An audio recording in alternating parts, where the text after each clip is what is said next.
Connor. My name is Bobby Burgos. I am Sam Burgess. And I'm Connor Morneau, and today we're going to be going over our Math 115 final project. The prompt that we chose for our project was, should you go to college?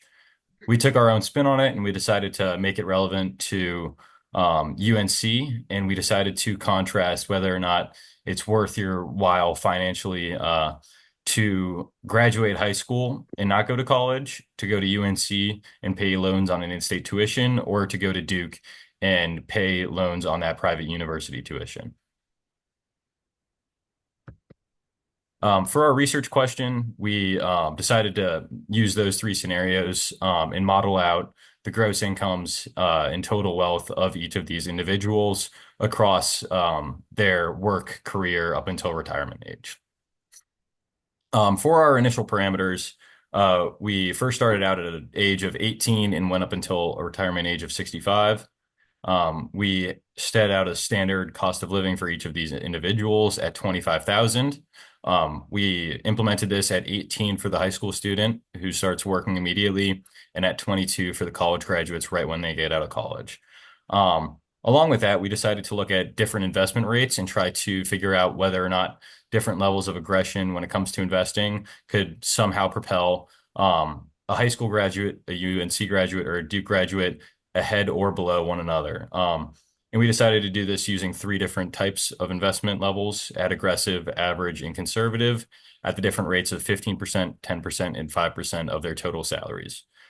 With that, we decided that more aggressive investors would have higher returns at 9%. Average investors would have 8% returns, and conservative investors would have 7%. Along with that, we decided that high school graduates, UNC graduates, and Duke graduates had starting salaries of 40,000 for high school, 64,000 for UNC, and 80,000 for Duke. We also found their mid-career salaries and then used those 2 points to find their growth rate across their entire career. For high school, that was 1.5%. For UNC, that was 2%, and Duke was 2.1%. For the loan payments for each of these scenarios, for the two scenarios of UNC in-state and Duke, we went to the university websites and found the costs for tuition, housing, textbooks and supplies, food, and then personal costs. And both of the total costs annually are listed below, UNC being 25,800 and Duke being right around 90,000. Across 4 years, each of these have two different total loan payment cost of 100,000 and roughly 360,000. So for the annual net income for high school graduates, as Connor stated, their starting salaries are modest at about $40,000, but grow consistently throughout their career. Without having to accumulate debt, high school graduates can save consistently, making their net income stable throughout their careers.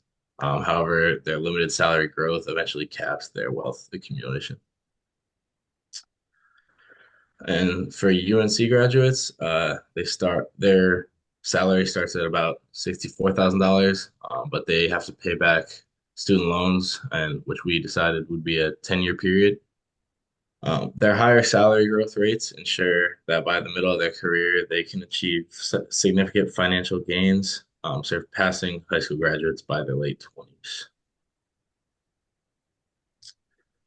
And then for Duke students, they have the highest starting salaries at $80,000, as well as the fastest growth rate at 2.1%. However, their significantly higher loan repayments at what Connor stated was $360,000 slows their wealth accumulation in their first decade. But Duke students eventually surpass both high school and UNC graduates in net income after their loans are paid off. As mentioned previously, we decided to use this data and turn it into different investment aggression levels to see whether or not someone could surpass another individual. And we decided to use conservative, average, and investment aggression levels when looking at different types of investments.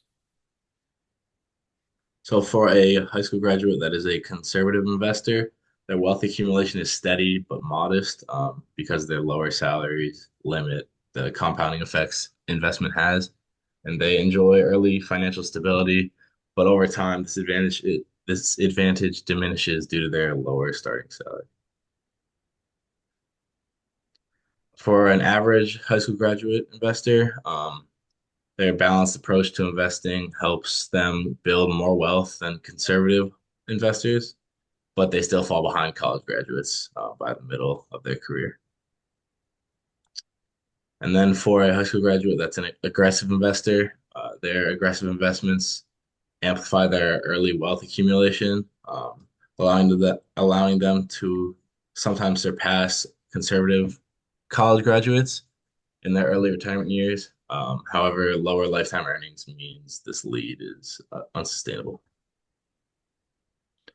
And for a UNC graduate who's a conservative investor, That's me. the moderate risk they take yields Hello, steady growth. it's my slide. The Shimon. conservative investor is a UNC graduate. They have moderate risk yields. Their moderate risk yields steady growth. UNC graduates consistently surpass high school graduates by their late 20s, although their total wealth remains below aggressive investors.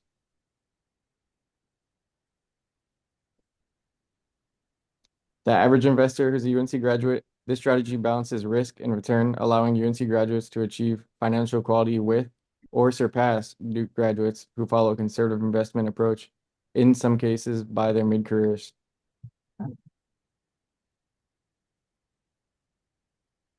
An aggressive investor is a UNC graduate. This approach yields the highest returns. Aggressive UNC graduates typically surpass high school graduates by the age of 28 and even Duke graduates by the age of 45, despite having started with lower salaries and higher loan burdens.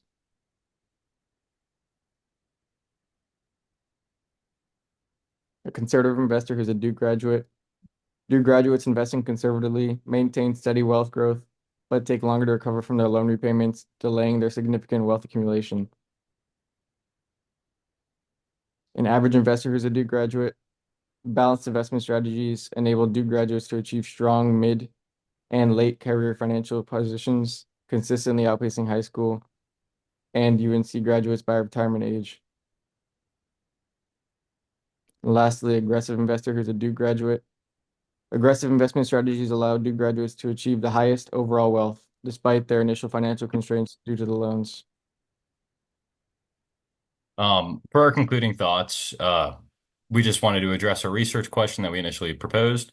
And that basically was whether or not somebody could surpass one another based on different aggression level types and whether or not that could financially benefit someone over another. We believe that this data yielded very successful results just in showing that someone who is a high school graduate, regardless of whether they go to college, can surpass somebody at a prestigious university such as Duke or UNC based on having very aggressive investment levels. And it can be also said and vice versa that graduating from a prestigious university does not mean that you are going to have that financial benefit unless you're very disciplined in your investment levels.